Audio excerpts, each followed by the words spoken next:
So I thank you, the chairman, and I thank the scientific committee for inviting me at this marvelous controversy. Here, I will argue against the rationale of treatments targeting gut microbiota in preventing or modifying the course of Parkinson's disease. And these treatments might be prebiotics, probiotics, and even fecal transplantations. So, first of all, what about the microbiota gut-brain axis? We know that from a bulk of literature that microbial dysbiosis in the gut may induce either changes in pro-inflammatory toxins and reducing beneficial bacterial products like short-chain fatty acid in the mainstream, and this may ultimately lead to neuronal alpha-synuclein aggregation. This is an hypothesis, and we're going through this. And another point, another pathway is the vagal pathway, and showing that positing that alpha-synuclein aggregation might be created in the gastrointestinal tract and then move upwards to the brain. But there are several caveats in this hypothesis and poor evidence supporting these pathways and all the way leading to alpha-synuclein aggregation in the CNF on human subjects and Parkinson's disease pathogenesis. And we're going through this throughout the presentations. So regardless the pathway, either the vagal pathway or systemic routes, we all know that the intestinal microbiota may produce short-chain fatty acid, which are beneficial on several CNS functions. And these include several aspects of mood and motor activity, including in Parkinson's disease. So let's start from a very important paper published a few years ago in an animal model of Parkinson's disease. So the typical microbiota in this rat model promoted the CNS alpha-synuclein pathology, while the microbiota depletion, a germ-free model, reduced this microglia activation and pathology. While these animals treated with Parkinson's disease-derived microbiota had an enhanced motor dysfunction. So this was a model profoundly supporting the pathogenesis of PD associated with microbiota. However, microbiota alone, we know that it is not sufficient, and it was not sufficient in this model to trigger alpha-synuclein pathology in the enteric nervous system. And especially this was related to the short-chain fatty acid signaling, which was mandatory to mediate microglia dysfunction and alpha-synuclein pathology, so that oral feeding by short-chain fatty acid induced alpha-synuclein pathology without microbiota colonization. So now the question is, what's the role of this short-chain fatty acid, which are known to be beneficial in PD pathogenesis, but in humans there is still no epidemiological evidence supporting that bacterial toxins are the primary source of neuroinflammation. So this role is still challenging. So what about differences in microbiota from PD and healthy subjects? Are these differences consistent in different PD population and support the generalization of microbiota targeting randomized controlled trials? So we need to target this. And the evidence from meta-analysis posits that there are still too heterogeneous data on gut microbiota, and we still need to identify the confounding factors and the metadata to further refine the association, identify bacterial taxa that could be mechanistically linked to the disease. So we're still not at that point. So we cannot at the moment generalize data from different studies to global PD population, and we still do not know exactly the bacterial taxa on the one side and the toxins and the other products on the other side that we need to target to act on PD pathogenesis. So, but let's assume that gut microbiota is able to trigger alpha-synuclein pathology. So let's assume it, does this gastrointestinal pathology increase the risk of Parkinson's disease by spreading from gut to brain? So let's talk about briefly the Bragg's hypothesis, so that the pathogen of a toxin pass through the gut mucosa and then triggers alpha-synuclein misfolding in the postganglionic ENS terminals and aggregates into lymph bodies in colonic walls. So up to here, the only evidence-based feature is the aggregate, the lymph bodies in the colonic walls. But then alpha-synuclein need to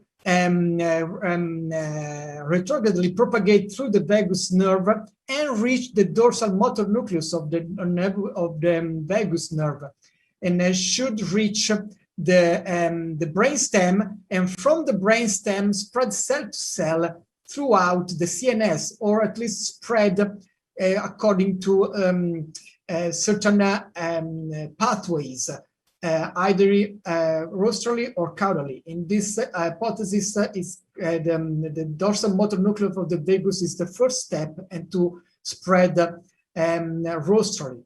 And then everybody induce neuronal death and PD symptoms and signs. But are we sure that there is this relationship? We are going to talk about this later on. Considering the evidence, so there is alpha-synuclein aggregates in the appendix, but this is present also in teenagers. So what about the relationship between alpha-synuclein in the GI tract and Parkinson's disease?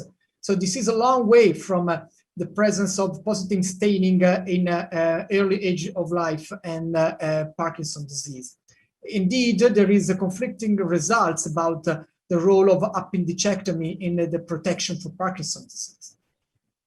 There are either conflicting results on the truncal vagotomy and predicting a future Parkinson's disease. So the very first trial by Svensson et al. In 2015 was challenged afterwards. So the take-home message from different studies in Danish and then Swedish population is about a non-significant trend toward a lower risk, but still not significant. So there are still data to be added.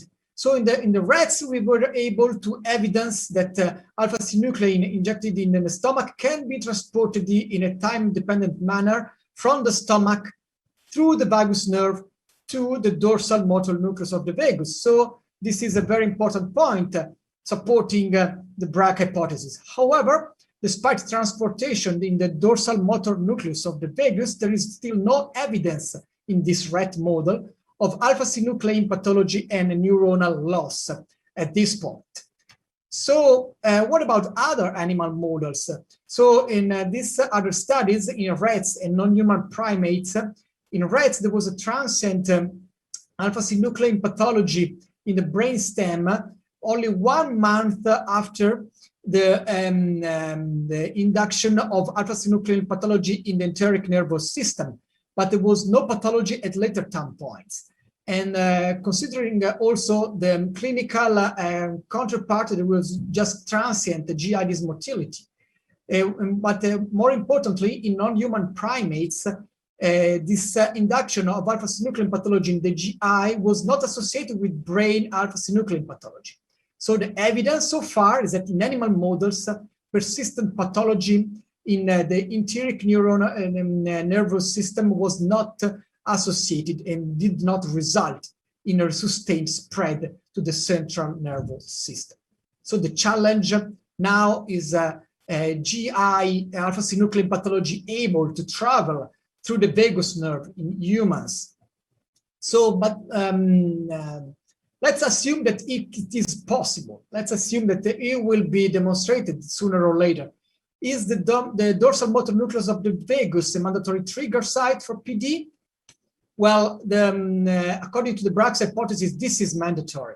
However, in an Arizona study group, there are in hundreds of healthy elderly whole body autopsies, and a part of these 55 of 417 was with incidental Levy bodies, and only in 9% of these cases there was the involvement of dorsal medulla, while the majority of these cases was the olfactory bulb, the first seeding site. So we're going to talk about this in a few minutes.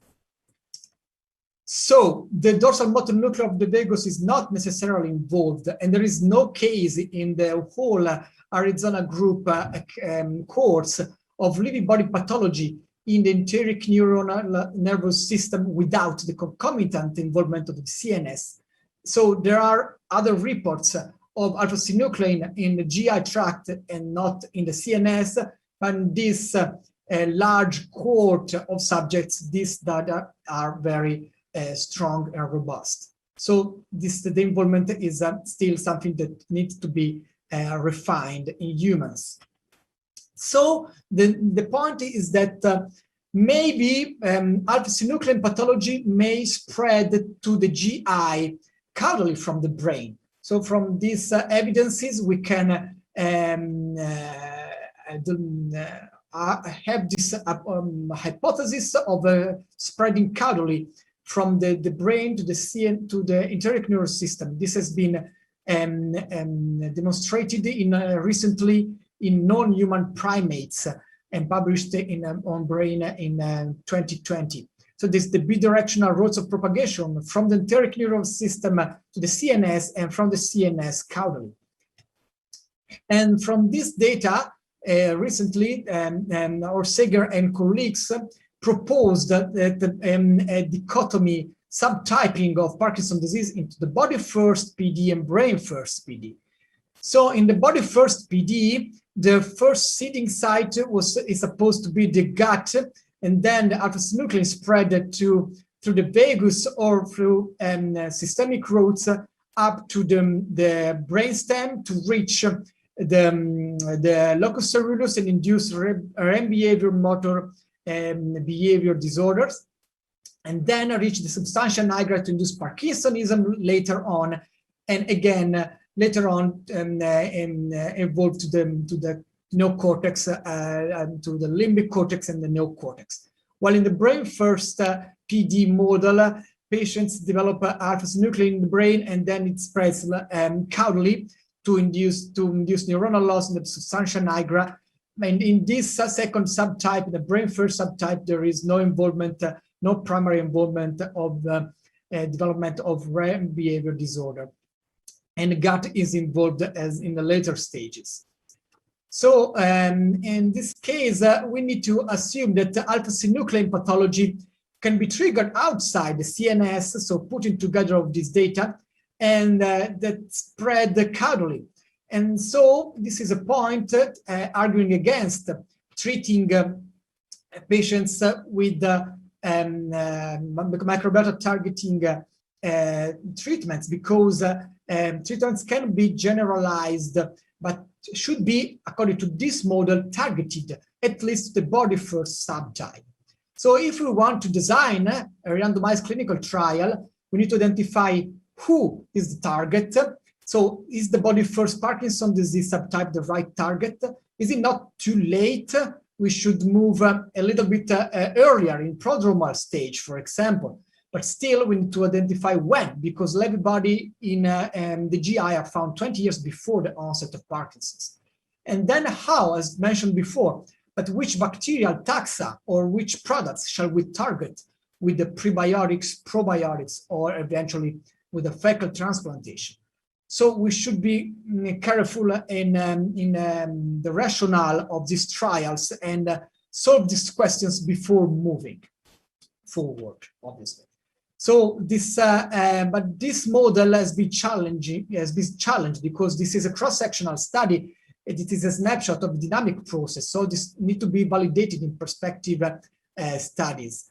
And there should be, there is a difference in age in the body first versus the brain first, 10 years older, the body first group. So it is possible that patients in the body first have a similar vulnerability of the substantia nigra neurons between substantia nigra and other regions, so that the pathology is involved in the same time frame, so that these patients develop late Parkinsonism. While, for example, a selective neuronal vulnerability of some genetic factors may increase the vulnerability of substantia nigra in some other patients, for example, a pure motor brain first subtype, and these patients develop early Parkinsonism. So this is a potential pitfall that need to be targeted. But then REM behavior disorder may occur also after the onset of motor signs. So there is in the body first subtype some evidence of potential caudal spread of alpha-synuclein pathology, not a rostral diffusion. And again, REM behavior disorder in the body first subtype, we should remember that in the prodromal stages, this may evolve into dementia with Lewy body, who may present with dementia without Parkinsonism, as demonstrated in normal with normal DET scan, normal dopamine transporter scan reported in some autopsy-confirmed cases of dementia with Lewy body. And the authors of the paper just hypothesized that co-pathology may explain this paradox, so that patients with early REM behavior disorder may develop brain first rather than body first subtype.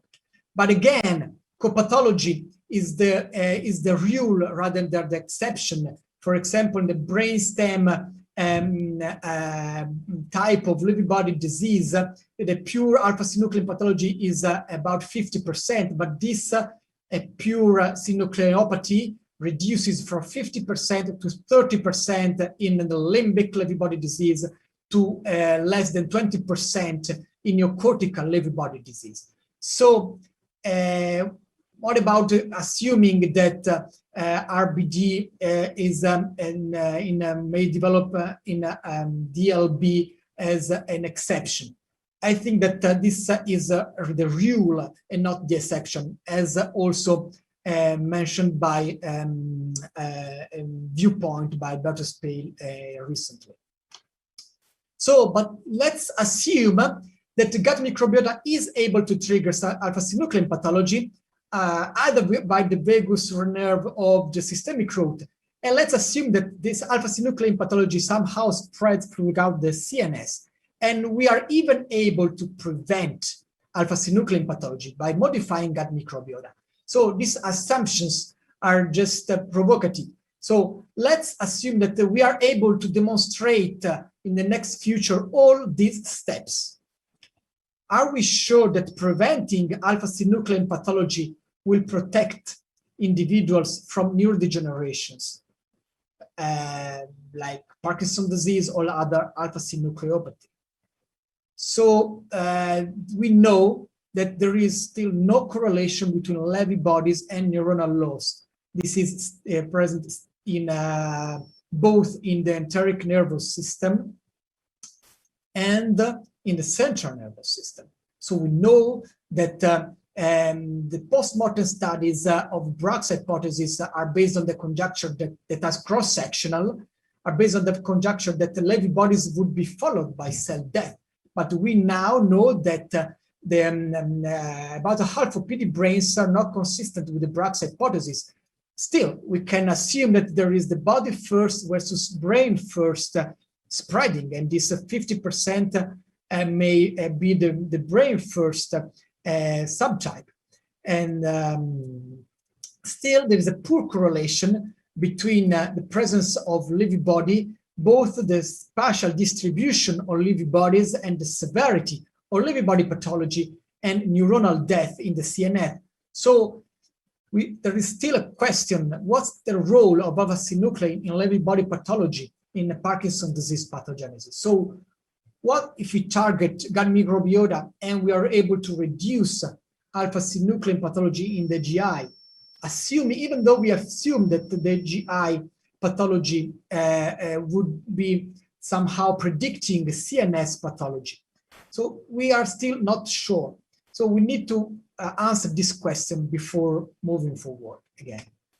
So in conclusion, there is still insufficient evidence, poor evidence, to support the relationship between the microbiota gut-brain axis in the pathogenesis of the majority, at least the majority of individuals with Parkinson's disease. So we cannot generalize the data provided so far to the majority of patients worldwide.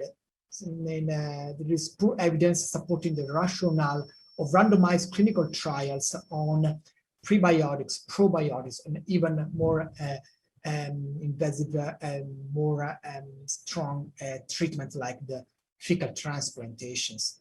So there is poor evidence of supporting these therapeutic strategies to prevent or modify the course of PD. We need to answer the questions are who we need to target, when we need to target, and with the strategies and how. So this question need to be answered before moving forward. So I think I have convinced you that modifying gut microbiota is not a promising treatment for Parkinson's disease, at least not yet at the moment. So further evidence are needed. And I thank you for the attention, and I thank you for voting no to the controversy. Thank you very much.